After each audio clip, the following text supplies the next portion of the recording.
nos hables, Dios, nos edifique, nos exhortes, no fortalezca, Señor. Fortalece nuestra fe, Dios, para no fallarte, Señor. Fortalécenos. La fe viene por el oír, Señor, y el oír tu palabra, Dios. Háblanos, Señor. Llénanos de fe para creerte y permanecer firmes y fieles al llamado y a la tarea y la asignación que tú nos has dado como individuos y como iglesia, Padre. Gracias por tu palabra, Dios, en el nombre de Jesucristo. Amén.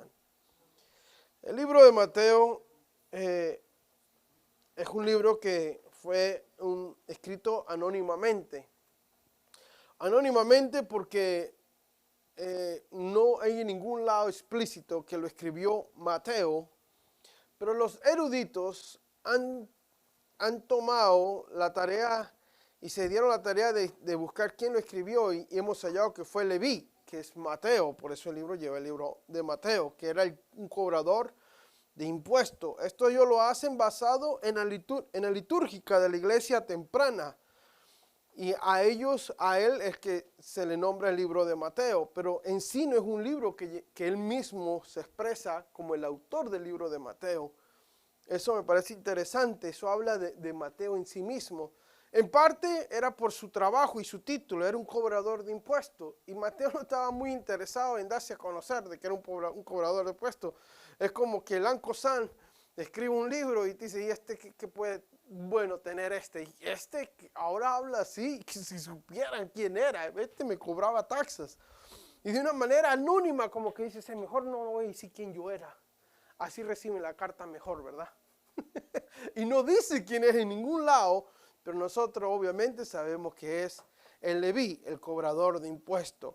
La carta se escribe a una comunidad en particular, se escribe a los judíos, al pueblo judío, en particular a ellos. Su aplicación es para todos, pero en particular se escribe para ellos. Para judíos recién convertidos al cristianismo o que están contemplando hacerse cristianos. A ellos se les escribe. Judíos que han escuchado, vieron el mensaje de Jesús, se escribe aproximadamente 35 años después de que crucifican a Jesús. Y Mateo, inspirado por el Espíritu Santo y siendo uno de los discípulos de Jesús, empieza a redactar todo lo que vio, pero con algo en mente, a su pueblo. Mateo era judío. Y él decía, wow, este es el Mesías. Este es quien esperábamos. Ahora, no hacía sentido que el Mesías llegara como llegó, aunque la palabra de Dios en el Antiguo Testamento dio muchas referencias de que cómo iba a ser su llegada al mundo. Y aún así, muchos dudaban que era el Mesías, porque la expectativa de ellos era una cosa, pero lo que decía la palabra era otra cosa. Él se mueve, movido por el Espíritu Santo, y escribe el libro de Mateo a los judíos. En la carta de Mateo es una carta bien especial en el sentido que Mateo es quien cita más el Antiguo Testamento que cualquier otro personaje. 53 veces este caballero cita el Antiguo Testamento. Y no solo eso, tiene 76 referencias adicionales. El libro que más cita el Antiguo Testamento. Me parece bien interesante. ¿El propósito cuál era? Explicar y demostrar que Jesús era el Mesías y que el pueblo judío había estado esperando. Cita para explicar y demostrar que Jesús era el Mesías, el Hijo de Dios, el que venía a gobernar. Él cita 53 citas bíblicas. Cuando usted lee el libro de Mateo, 53 citas bíblicas puede ser un libro en sí mismo. Puede ser un libro de la Biblia en sí mismo. 53 veces él viene y lo cita una y otra vez diciendo, él, mira, lees aquí, ok, este es Jesús. Lees aquí, nació en Belén. Lees aquí, de una virgen. Ves aquí, murió así. Y nos apunta una y otra vez de que Jesús es el Mesías. ¿Por qué eso es importante para nosotros? Porque muchos todavía hasta el día de hoy, damas y caballeros, judíos y no judíos, toman a Jesús como un buen maestro, como un profeta, pero no como el salvador de sus vidas. Hasta el día hay personas que dicen, sí, yo creo en Dios. y todos los caminos van a Roma. Mateo dice, no todos los caminos van a Roma. Solo por medio de Cristo Jesús se llega a Roma, al cielo, a Cristo Jesús, a la vida eterna. Y 53 veces cita el Antiguo Testamento para explicar y demostrarnos con lo que ya estaba escrito, de que estamos hablando de no más y no menos del Hijo de Dios, quien vino a dar una vida eterna. Una vez que Él hace ese hincapié y pone ese fundamento, Él construye la casa. Porque Él es el Hijo de Dios. Porque Él vino a morir por ti y por mí. Ahora, todo lo que dice está basado en eso. Y así comienza su carta. Entre los temas principales que ahí están en el libro, son varios. Pero lo que son más principales, Jesús cumple sus promesas al pueblo judío y también ofrece bendiciones a los gentiles, que es usted y a mí. Número 2, como tema principal, Él cumple las escrituras, se cumplen una y otra vez. La frase Hijo de Dios, Hijo de David, aparece una y otra vez en la Biblia. ¿Por qué Hijo de David? Porque el Mesías tenía que venir por medio del Hijo de David. También es interesante que la frase, esto se dijo para que se cumpliera, aparece más que en cualquier otro libro de la Biblia. Esto se dijo para que se cumpliera. Esto se dijo para que se cumpliera. Llegó a la iglesia un domingo, dice el libro de Mateo, dice que abrió el libro de Isaías y empezó a leer la palabra de Dios y dijo, y esto se dijo para que se cumpla. Hermano, Mateo nos dice el libro que estamos leyendo, dama y caballero, hay suficiente evidencia de que es de parte de Dios, es palabra de Dios y se va a cumplir tal como Dios lo dijo. Wow. Tal como Él lo dijo, se va a cumplir. En otras palabras, la fe que nosotros depositamos, nuestra vida que nosotros depositamos en la palabra de Dios, Mateo dice, están haciendo bien, porque están parados en tierra firme y sólida. Ahora, quizás no hace sentido, quizás no hace ningún sentido, pero no vivimos por lo que hace sentido, vivimos por la palabra de Dios. Amén. Ahora, del capítulo 1 al capítulo 3 es la introducción del libro de Mateo. El fin de esta introducción es conectar a Jesús con el Antiguo Testamento. Ese es el fin.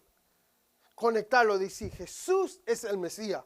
Jesús era quien Jeremías, Isaías, Ageo, Zacarías profetizaba. Jesús es Él. Y Él usa 3 capítulos, comenzando con la genealogía de Jesús, que son 14, 14 y 14, en 3 segmentos, los rompe, y que eso es algo bien interesante. Y es una clase en sí mismo, hermanos, de que si usted le pone a la letra A, y lo invito a que haga este ejercicio, le pone a la letra A, número 1, B2, C3, D4, numéricamente, significa que si usted escribe, si la A es 1, y la B es 2, y la C es 3, y la D es 4, y hasta todo el vecindario, significa que si usted escribe conocimiento y suma todos esos números, llega a 96, le da el número 96.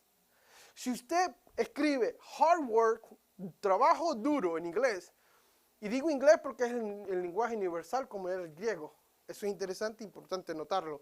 Todos los abecedarios son un poco diferentes. Pero si usted escribe la palabra hard work, que son 2 palabras, y la suma, llega a 98%. Pero si usted escribe actitud en inglés, attitude, es igual a 100%. ¿Casualidad? ¿Quién sabe? Incluso usted puede poner su nombre y saber cuál es su número. ¿Y de dónde sacan el 666? Ahora, tiene que usar el alfabeto griego. Usted lo suma, pone bestia en inglés o en griego y luego le suma 666. Usted puede meterse a esa página, incluso mi esposa me decía, deberías hacer una clase de eso. Y digo, bueno, quizás no para predicar un domingo, pero quizás un estudio, quizás que cae bien.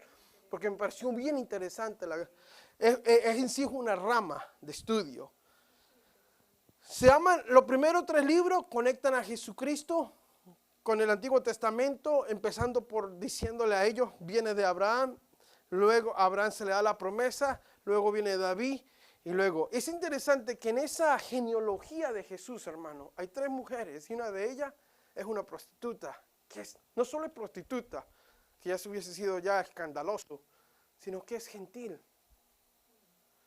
Y yo meditaba en eso y decía, wow, aún en las mejores familias.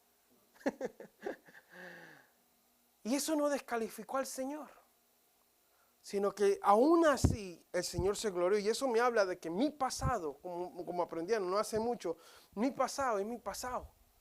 Ahora yo decido mi futuro y no acarrear con el pasado mío, sino declarar un nuevo futuro para la honra y la gloria de Dios. Un nuevo comienzo para la honra y gloria de Dios. Este libro se divide en 5 secciones. Aquí se los tengo. El libro, capítulo del 4 al 7, del 8 al 10, del 11 al 13, del 14 al 20 y del 21 al 25. Y luego del 26 al 28, que es la conclusión. Pero se divide en sí en 5 grandes partes. El anuncio del reino de Dios, que se trata todo sobre el reino de Dios. Mateo, el reino de Dios ha llegado, el reino de Dios se ha acercado y gloria a Dios, porque el reino de Dios está con nosotros. Las personas, cómo las personas responden a Jesús sobre el reino de Dios, hubieron 3 diferentes maneras de responder. La cuarta parte es diferentes expectativas del Mesías. Esto es bien, pero bien importante. Y Mateo, siendo judío, sabía que la gente tenía diferentes expectativas de Jesús. Si Jesús realmente está conmigo, pastor, mi vida no debería estar así, ¿verdad? Algo así dice esto. Y el capítulo, la parte quinta del 21 al 25, el choque del reino. Que eso sí lo voy a predicar yo, porque hasta el día de hoy hay un choque de reinos. El reino de la tiniebla y el reino de Dios. Y por último están los capítulos de 26 al 28, que es una conclusión. La conclusión termina con la Eucaristía, la Pascua, la Santa Cena. Jesús es arrestado tal como había estado escrito, la crucifixión y la resurrección. Y por último, con la gran comisión. Y así él termina su libro, poniendo a la Eucaristía, el arresto, la crucifixión y la comisión de ir y hacer discípulos. Amén. Ya dándole este vistazo al libro, podemos comenzar con el Mateo capítulo 3, versículo 1 al 9. Que aquí vamos a basar la enseñanza en la introducción utilizando el capítulo 3. En esos días, Juan el Bautista llegó al desierto de Judea y comenzó a predicar. Su mensaje era el siguiente: arrepiéntanse de sus pecados y vuélvanse a Dios, porque el reino de Dios está cerca. El profeta Isaías se refería a Juan diciendo, esto es una de las muchas veces que él usa el Antiguo Testamento, es una voz que clama en el desierto: preparen el camino para la venida del Señor, ábranle camino para que venga el Señor. Amén. Versículo 4 nos habla de 2 cosas bien interesantes: su ropa y su dieta. Él usaba ropa tejida con pelo rústico de camello. ¿Para qué queremos saber eso, verdad? Y llevaba puesto un cinturón. ¿Really? ¿Hasta el cinturón? Pues ¿qué era? ¿Louis Vuitton o qué? Digo yo, ¿no? ¿Qué tipo de cinturón era este? De cuero alrededor de la cintura. También nos habla de su dieta. Se alimentaba con langostas y miel silvestre. Luego deja de hablar de su vida privada y dice: gente de Jerusalén y Judea y todo el valle del Jordán salían para ver y escuchar a Juan. Escuchar este mensaje, escucharon a Juan allá en la Main. Tiene un mensaje interesante. Y cuando confesaban sus pecados, él los bautizaba en el río Jordán. Después de haber confesado su pecado, él los bautizaba. El versículo 7 dice: cuando Juan vio que muchos fariseos y saduceos, los religiosos, venían a mirar, bautizar, los enfrentó. Camada de víboras. Wow. Exclamó. No fue que dijo camada de víboras, no dijo víboras, así, con ganas, como que apenas había desayunado. Y miren lo que les dice, porque él mismo estaba declarando esto, pero él se lo dice como que ¿quién les vio a ustedes con el chisme? ¿Quién les advirtió que huyeran de la ira que se acerca? ¿Quién les dijo a ustedes de la ira que venía? Luego dice, demuestren, dice, demuestren. Por eso lo coloqué en amarillo. Demuestren con su forma de vivir que se han arrepentido de sus pecados y han vuelto a Dios. ¿Por qué le dice eso? Ahorita vamos a estudiarlo. No se digan, en el versículo 9, no se digan simplemente uno al otro: Yo no necesito esto. Estamos a salvo porque somos descendientes de Abraham. Eso no significa nada, dice él. Porque le digo que Dios puede crear hijos de Abraham de estas piedras. Ahora mismo, el hacha del juicio de Dios está lista para cortar las raíces de los árboles. Así que todo árbol que no produzca buenos frutos será cortado y arrojado al fuego. ¡Wow! ¡Qué mensaje!, ¿no? Primero nos habla un poco de su vestimenta, luego nos habla un poco de su dieta y luego se va a su mensaje. Y esos son mis 3 puntos esta mañana. Pero empecemos a hablar de Juan el Bautista, que era un personaje excéntrico. Es un personaje excéntrico. ¿Qué quiere decir la palabra excéntrico? Es poco común. Era muy poco común Juan el Bautista, no era un personaje. Su vestimenta y su dieta eran tan extrañas como él mismo, quizás. Y predicaba un mensaje totalmente inusual. Era un personaje excéntrico, totalmente inusual. Se vestía medio raro, comía medio raro y declaraba y enseñaba o compartía un mensaje totalmente inusual. Pregunta, iglesia, ¿cómo está su dieta? Los doctores nos dicen que somos lo que comemos. Eso es lo que me dice el doctor. Deja de estar comiendo tanta grasa. Así dicen, somos lo que comemos. Otra pregunta, ¿cuánto usted se preocupa por su vestir? Yo sé que esto es un poco difícil para las ladies, ¿verdad? Más que todo. ¿Está usted preocupado en su vestir o en asombrar a otros? ¿Es cuestión de vestir o es cuestión de asombrar a otros? En cuanto al vestir, ¿qué dice la Biblia sobre el vestir? Porque aquí no habla de que Juan se vestía. ¿Cómo se vestía Juan? Con ropa tejida de pelo rústico de camello y llevaba puesto un cinturón. ¿Qué dice la Biblia sobre el vestir? Colosenses capítulo 3, versículo 12 al 13. Dado de que Dios lo eligió a usted y a mí para que sean su pueblo santo y amado por Él, ustedes tienen que vestirse de tierna compasión, bondad, humildad, gentileza y paciencia. Sean comprensivos con la falta de los demás y perdonen a todo el que los ofenda. Recuerden que el Señor los perdonó a ustedes, así que ustedes deben perdonar a otros. Colosenses 3, 2 y 13. Dado a que Dios nos eligió para que seamos su pueblo santo y amado, somos escogidos por Dios, ustedes tienen que vestirse. No si le parece, no si le gusta, usted tiene que vestirse. ¿Cómo? Y nos da una lista. Vestirme con compasión, con bondad, con humildad, con gentileza y con paciencia. La lista sigue más adelante. Me parece interesante que la primera mención que hace la Biblia sobre vestir fue en el jardín de Edén. Cuando Adán y Eva pecaron, se le abrieron los ojos, dice la palabra de Dios en Génesis 3, ¿se acuerda? Es decir, fueron conscientes que estaban desnudos por primera vez. ¿Qué sucede? La vergüenza que les produjo los llevó a confeccionar o a coser por primera vez ropas. Y se cosieron que unos altarcitos de hojas de higuera para cubrir sus cuerpos. O para intentar de cubrir sus cuerpos. Así que desde el principio la ropa ha sido símbolo de necesidad de cubrir nuestro pecado y nuestra vergüenza. Interesante que Dios, viendo su incapacidad de vestirse y de cubrir que el humano tuvo que ir a matar un animal para que haya sangre, para luego Dios mismo vestirlo a ellos. ¡Wow!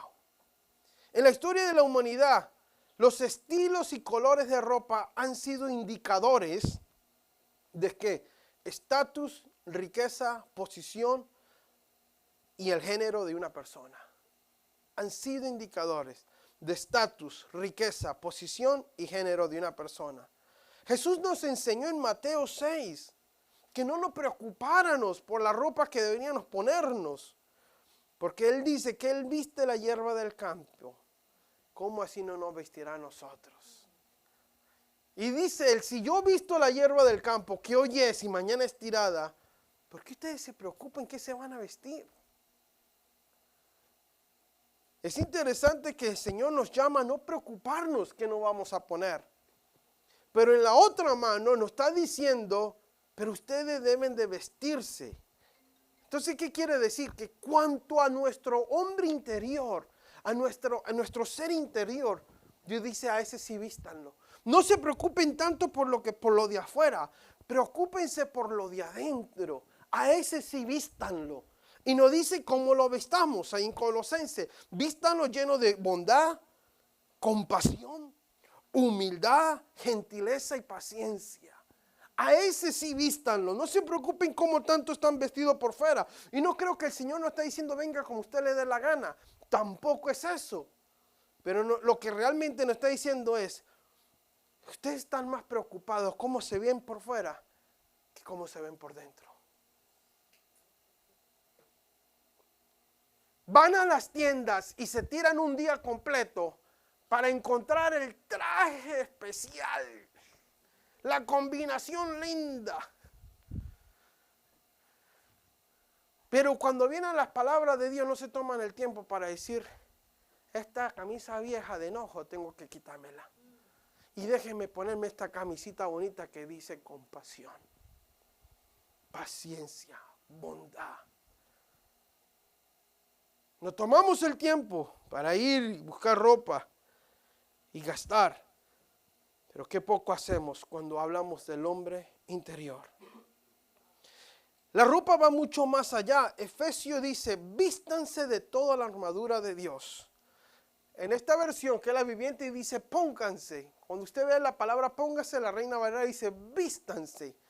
Vístanse. ¿Cómo no dice que nos vistamos? De toda la armadura de Dios. Para que podamos mantenernos firmes contra las estrategias, las artimañas del diablo. Nos dice que no luchamos contra enemigos de carne, de huesos, sino contra gobernadores malignos y autoridades del mundo invisible. Contra fuerzas poderosas de este mundo tenebroso y contra espíritus malignos en los lugares celestiales. El versículo 13. Por lo tanto, porque tenemos esta lucha con cosas espirituales, que no es carne, que no es su hermano, que no es la persona al frente. Vístanse, pónganse, vístanse, dice la Reina Valera, todas las piezas de la armadura de Dios para que puedan resistir al enemigo en el tiempo del mal. Así después de la batalla todavía siguen de pies, firmes. Porque si usted no se viste, usted es un blanco para el enemigo. Fácil, el enemigo lo puede tumbar. Si usted no toma la decisión de vestirse conforme a lo que Dios nos ha dado y conforme a lo que Dios nos llama a vestirnos, que me parece interesante que nuestras armas son la humildad, compasión, bondad. Esas son las armas. Y cuando yo me visto con la armadura del Señor, me dice Omar, vas a poder estar firmes ante los ataques del enemigo. Versículo 14 es bien específico en Efesios 14. Defiendan su posición poniéndose o vistiéndose el cinturón de la verdad. ¿Y por qué subrayé yo esto? Porque en la vestimenta de Juan el Bautista hace énfasis en el cinturón. Hace un énfasis ahí. Es como que póngase todo, póngase su camisa, póngase sus zapatos, pero no le olvide el cinto. Porque no quiero que ande con los pantalones hasta aquí abajo. Y si aquí está el cinto, no se te olvide, ¿qué? Porque sin ese cinto no vas a poder ir a ningún lado. De la coraza de justicia de Dios, póngase como el calzado de la paz que proviene de la buena noticia a fin de estar completamente preparado. Versículo 16. Además de todo esto, levanten el escudo de la fe para detener las flechas encendidas del diablo. Pónganse la salvación o vístanse de la salvación como casco y tomen la espada del Espíritu por la cual es la palabra de Dios. Me parece bien interesante. Solo 2 personas hablan de un cinturón de cuero en la Biblia. Y las 2 tuvieron un impacto grandísimo. Elías y Juan el Bautista. En 2 de Reyes 1:8 habla de que Elías estaba ceñido con un cinturón de cuero. Y lo mismo lo dice del profeta mayor de todos los profetas. Y Elías, que fue que apareció en la revelación que tuvieron. Esto y es el mismo espíritu que al final del tiempo Dios derramará sobre su iglesia para que haya unidad y restauración familiar. Y sobre estas dos personas dice que tenían algo en común, que estaban bien fajaditos. ¿Fajados de qué, hermanos? Estos no hablan de que estos estaban fajados o ceñidos con la verdad. Es decir, bien arraigados, sujetados, firmes en la palabra de Dios. Y que no estaban a medias tazas, sino que estaban bien concentrados. Esto es lo que dice la palabra de Dios, esta es la voluntad de Dios, y esa es la donde yo me voy a parar, y eso es donde yo me voy a fajar, a la palabra de Dios. Este hombre no fue intimidado, mucho menos Elías. No fueron intimidados, aunque tuvieron sus miedos y sus dudas, claro que sí. Juan el Bautista estando preso dirá, ¿y si sería este el profeta después de todo? Y manda y dice, vaya, venga, vaya y dígale a aquel si sí es, porque como que metí la pata aquí. No eran hombres de hueso y carne, pero con hueso y carne y con sus dudas y sus temores, estaban fajados en lo que la palabra de Dios decía. Estaban firmes en la palabra de Dios. Se mantuvieron firmes en el mensaje de Dios. No titubearon de que hoy sí y mañana no. No, estaban firmes.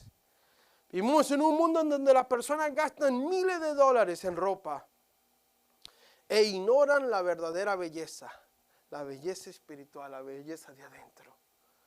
En Marcos capítulo 12, versículo 38 dice, y en sus enseñanzas decía, guárdense de los escribas, a quienes les gusta, ¿cómo les gusta andar? Con ropas largas, que aman las salutaciones en las partes. Dice, guárdense de andar con ropas largas. Guárdense, nos está diciendo, nos está advirtiendo, guárdense de preocuparse tanto como se miran por fuera, que descuidan lo más importante. ¿No le recuerda eso a usted algo? Ageo. Ustedes viven en casas lujosas y mi templo hecho ruinas. ¿Por qué? Porque estaban más preocupados de vivir ellos bien, casas lujosas, con trajes lujosos, pero su casa del Espíritu Santo hecho ruinas. Número 2. En cuanto al alimento que este hombre comía, la dieta que este hombre comía.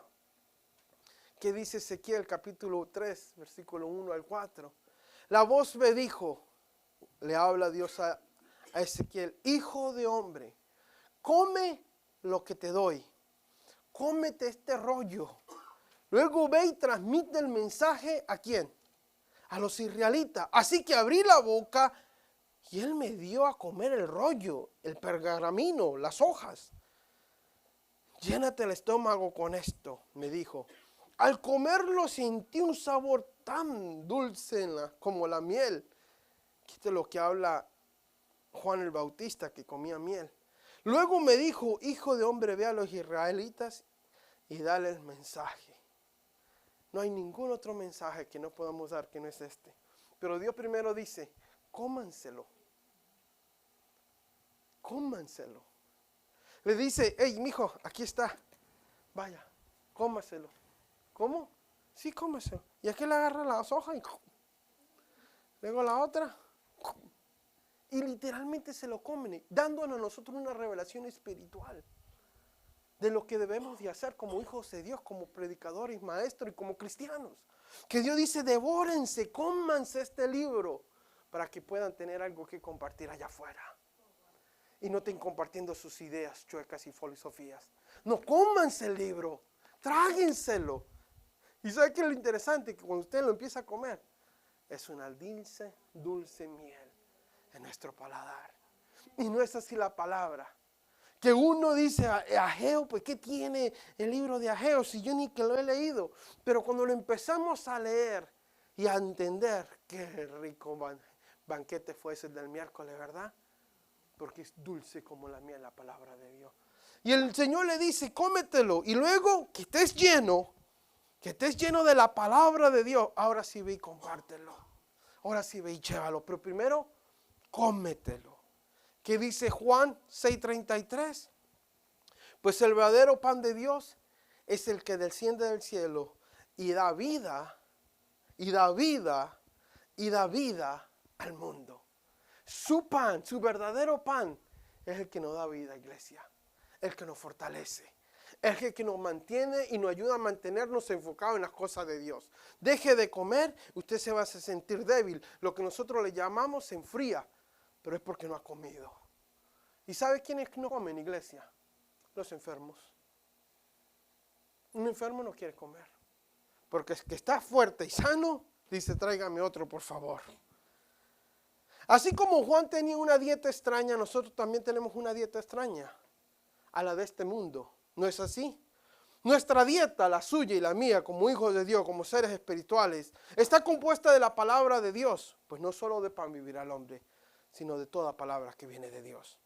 En 1 de Pedro 2:2 nos dice, como bebés recién nacidos, deseen con gana la leche espiritual pura para que crezcan a una experiencia plena de la salvación. Pídanla a gritos. Y luego dice, ya era para que ya no estén tomando leche. Ya está para que ustedes estuviesen comiendo sólido. ¿Qué estás comiendo? ¿Qué estás comiendo? Lo que el mundo te ofrece, eso no nos llena. Y nunca nos llenará. Oh sí, por cierto, quizá por un cierto momentito sí nos llene. Por un cierto momentito. Pero Ageo nos dice, comen, pero quedan insatisfechos. Beben, pero aún tienen sed. No hay nada en este mundo que podamos comer. No hay dinero, no hay fama, que podamos comer y beber y quedar satisfechos. Nada. Es interesante que hay personas que pasan horas y horas en la media viendo videos y más videos y más videos y más videos. Hay otros, $1 más, $1 más, $1 más. Porque con $1 más voy a ser feliz. Con ese extra trabajo voy a ser feliz. $1 más, uno más. Otros con pornografía, otros con vicios como la cerveza, el alcohol. Otros de una novia a otra novia a otra novia, pero nunca están saciados. Nunca están saciados, nunca están completos. ¿Ha escuchado frases de personas y ciertamente lo dicen? Me estoy secando, estoy en un desierto. Sí, es cierto, porque nada de lo que está consumiendo realmente lo satisface y los llena. Nada, porque ¿sabe algo? Dios no hizo así a propósito. Solo Él puede hacer al hombre feliz. Solo Dios puede llenarnos. No hay trabajo, no hay dinero, no hay persona, no hay cosa que pueda llenar el corazón del hombre, sino Dios. Y es por eso que hay muchos millonarios que mueren de depresión, porque aunque alcanzaron mucho, pero mucho dinero, aún el vacío está en su corazón. Punto número 3, en cuanto a su mensaje. ¿Cuál fue su mensaje? El versículo 2 y el versículo 8. Arrepiéntanse de sus pecados y vuelvan a Dios, porque el reino de Dios está cerca. Ese era su mensaje. El versículo 8 nos dice, demuestren con su forma de vivir que se han arrepentido de sus pecados y se han vuelto a Dios. No se digan simplemente uno al otro, estamos salvos porque somos descendientes de Abraham. Él dice, el mensaje es arrepentirse de nuestros pecados, devolvernos a Dios. ¿Por qué? Porque el reino de Dios está cerca, la venida del Señor está cerca. Y luego dice, demuéstrenlo. No simplemente lo digan, demuestren de su manera de vivir que se han arrepentido. Si realmente se arrepintieron, demuéstrenlo. Hay frutos de su pecado.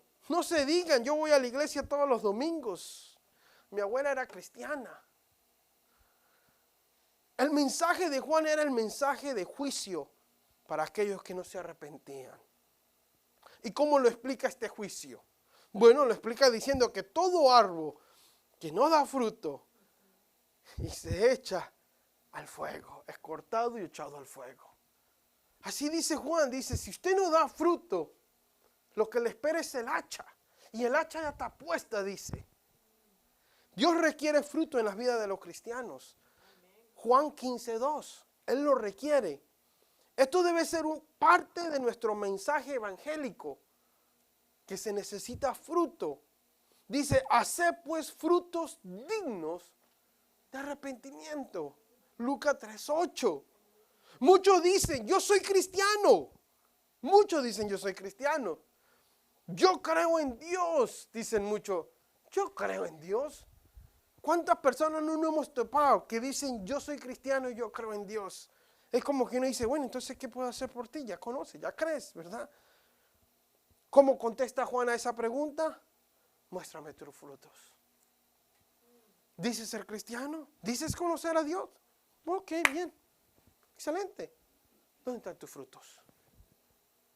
¿Hay frutos de que realmente es congruente lo que estás diciendo con lo que se está viendo? Esto no se trata de decir yo creo. Porque si usted dice que cree, muéstrame su fruto. Muchos dicen, yo creo. Y dicen que creen, ¿saben por qué? Porque tienen conocimiento. Muchos dicen, yo creo. No, sí, yo creo. Me he leído toda la Biblia, pastor. Hay personas, damas y caballeros, que quizás esto no nos sorprende a ustedes, pero a mí nunca me deja de sorprender, que han estado en institutos bíblicos. Dicen creer en el Señor. Pero ¿sabe cuál es el problema? El fruto. El fruto. Ese es el problema. Cualquiera en la calle te dice ahorita, especialmente en esta nación, que cree en Dios.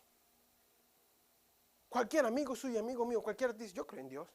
Todo el mundo cree en Dios. El problema no es si cree en Dios, porque de taco, lengua de taco, me como 3 y uno para llevar, ¿verdad? El problema es su fruto.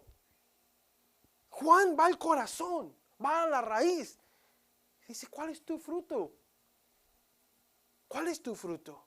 ¿Estoy dando yo fruto que demuestra que lo que estoy diciendo realmente lo estoy creyendo? ¿O simplemente lo estoy diciendo? Eso es lo que Juan nos está diciendo. Y ese es el mensaje de Juan. Ahora es interesante que cronológicamente lo que sucede después es que Jesús encuentra a un fariseo, a un religioso judío que se llamaba Nicodemo, que había ido a institutos bíblicos, que venía a la iglesia, cantaba, servía. Pero ¿cuál era su fruto de este caballero? Ya era tarde de la noche. Jesús se le aparece a Nicodemo. Nicodemo vino a buscarlo y le dice, Rabí, le dijo, todos sabemos que Dios te ha enviado para enseñarnos. Pero ¿por qué dices esto, Nicodemo? Porque yo estoy viendo tus señales. Veo las señales que haces. Son prueba de quién eres. Yo veo el fruto de quién te envió. Porque solo Dios te puede dar ese poder. Solo el Dios le puede ayudar a uno a ser humilde, manso, temeroso de Dios. Solo Dios. Y él dice, yo puedo ver eso. ¿Qué quieres decir? Exclamó Nicodemo. Y Jesús le respondió, te digo la verdad, a menos que nazcas de nuevo, no puedes ver el reino de Dios. Y aquel hombre dice, ¿qué dices, hombre? Si ya tengo 20 años en la iglesia. Dice que si yo soy cristiano.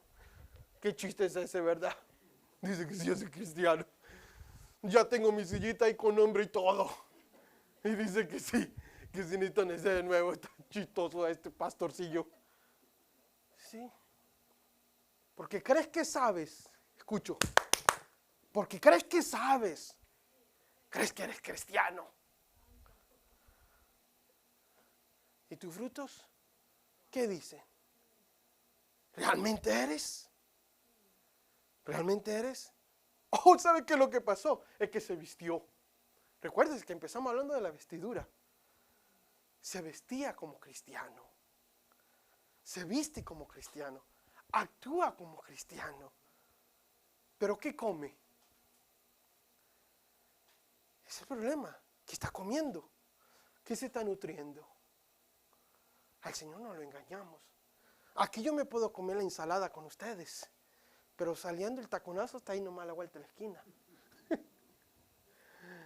Llegamos a la casa, mi amor, ¿tienes hambre? No, mi amor, estoy en dieta. Sí, ya me la comí. ¡Auch! Dijo el hermano allá atrás. Al Señor no engañamos. ¿Qué dice? ¿Qué quieres decir? ¿Que yo? Mire cómo lo dice. Exclamó Eliseo. ¿Que yo? Claro que yo soy cristiano. ¿Really? ¿Cómo puede un hombre mayor volver a... ¿Cómo me puedes decir tú esto a mí, Pastor Omar? ¿Yo? ¿Cómo puede esto pasar? Dice, ¿cómo puede un hombre ya viejo como yo volver a nacer de nuevo?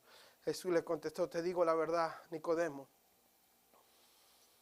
Nadie puede entrar al reino de Dios si no nace de agua y del Espíritu. El ser humano solo puede reproducir vida humana.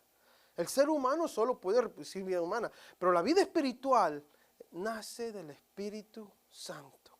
Nace de una relación con el Espíritu Santo.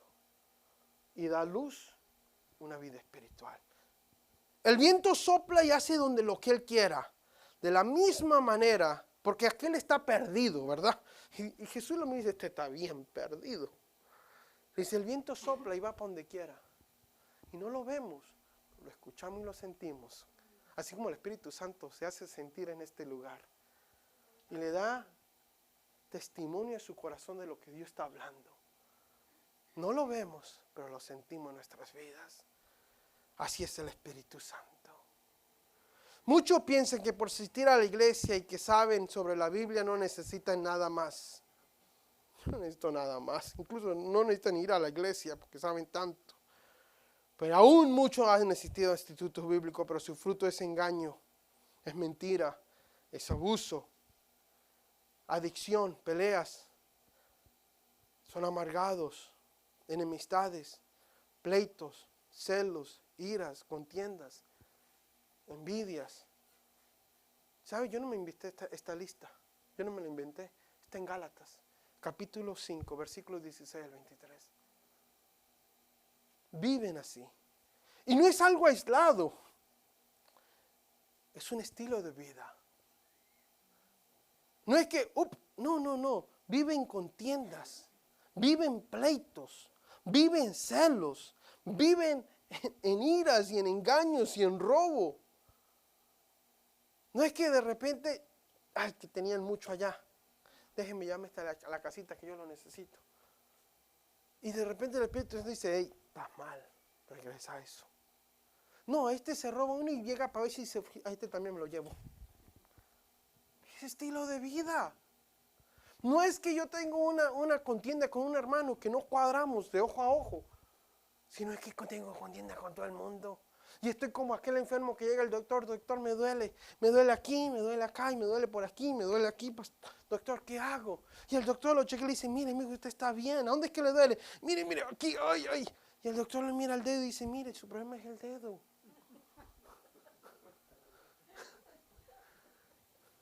Así andamos mucho, peleando con títer inmundo, diciendo, no es aquel. Yo soy un santito, yo no peleo con nadie. Yo no digo nada de nadie, yo soy un santito. Pero su problema es su propio dedo. Así andan muchos. El mensaje de Juan no fue uno popular, así como este tampoco creo que va a ser muy popular, o bien aceptado, porque yo ya nací. Yo no necesito arrepentirme. Y Juan dice, muéstrame tus frutos. No me digas tanto si crees o no crees, simplemente muéstrame tu fruto. El deseo de Dios es que nadie se pierda, sino que tengamos vida eterna en Cristo Jesús. El mensaje de Juan puede parecer como de mala noticia, ¿verdad? Pero no es así. A la verdad es un mensaje de esperanza que nos dice arrepiéntase porque todavía hay tiempo. Todavía hay tiempo. De decir, Señor, si no tengo fruto, Señor, me he venido engañando a mí mismo. ¿Por qué, Señor? Porque sobre todas las cosas, cuídate de tu corazón. Porque es experto en engañarte. Y hacerte creer que por 20 años has nacido de nuevo. Damas y caballeros, no espere 20 años para sincerarse consigo mismo y decir, mis frutos no son del Espíritu Santo de Dios. No espere que su esposa se vaya de su vida porque ya no lo aguanta, que dice una cosa, pero es otra cosa. No espere tanto tiempo. Póngase a cuenta con Dios. Corte esa raíz. Nazca de nuevo. Entregue su vida a Jesucristo y nazca de nuevo. Yo personalmente conozco personas que uso 20 y he usado este número porque es el número de años que tiene este caballero que yo conozco asistiendo a una iglesia. Y su familiar me decía, lamento decirle que yo no creo que ha nacido de nuevo. Están a punto de quebrar la cosa. Se lamento decirle, pero no es algo aislado. El abuso ha estado ahí. Y por la enseñanza chueca de la palabra de Dios, fíjese, la responsabilidad tan grande que tenemos cuando se predica la palabra. Yo me quedé porque me decían que yo tenía que quedarme con mi esposo. Punto. Ha llamado a la policía incluso esta persona. Pero luego se arrepiente y dice, no, yo no puedo hacer eso porque aún su propio pastor le dijo, usted no puede hacer eso. Usted tiene que sujetarse. A que lo que yo le dije, ¿para qué están las leyes? ¿Es que acaso quién las puso? Llámele, que se lo lleven. Eso es lo correcto. Ahora, 20 años no sabe qué hacer. El mensaje era de preparar el camino. Y esto no habla de preparar nuestro corazón. Juan dice, preparen el camino. Hoy el eco es, prepara el corazón, porque el Señor viene ciertamente. Juan, a él se le confió un ministerio único. No obstante, a usted y a mí hoy el Señor nos confía lo mismo. Compartir la verdad de Cristo Jesús con los demás. No solo con palabras, sino con frutos. Mateo 28, 18, Juan 13, 1 Pedro 3, 2 Corintios 5. Podemos seguir el ejemplo de Juan respecto a la confianza y la fiel obediencia que él tuvo a Jesús, en que predicaba el evangelio sin miedo y llamaba el pecado pecado y nos llamaba al arrepentimiento y a dar frutos dignos de arrepentimiento. Iglesia, hoy mirémonos a nosotros mismos, examinemos a nosotros mismos. Y si usted no está seguro, pregúntele a alguien que vive con usted. No van a tardar en decírselo. Usualmente no. Y lo preparo. A nadie le gusta que los confronten con mala noticia. A nadie. Ni a mí, yo soy su pastor a mitad. Ya termina, por favor, para irme. Recíbala. Es bueno. Es saludable. Es templanza. Y veamos qué fruto estamos dando. No estoy diciendo usted tiene que ser perfecto, pero sí tengo que decir que tiene que haber algún fruto por ahí, por favor.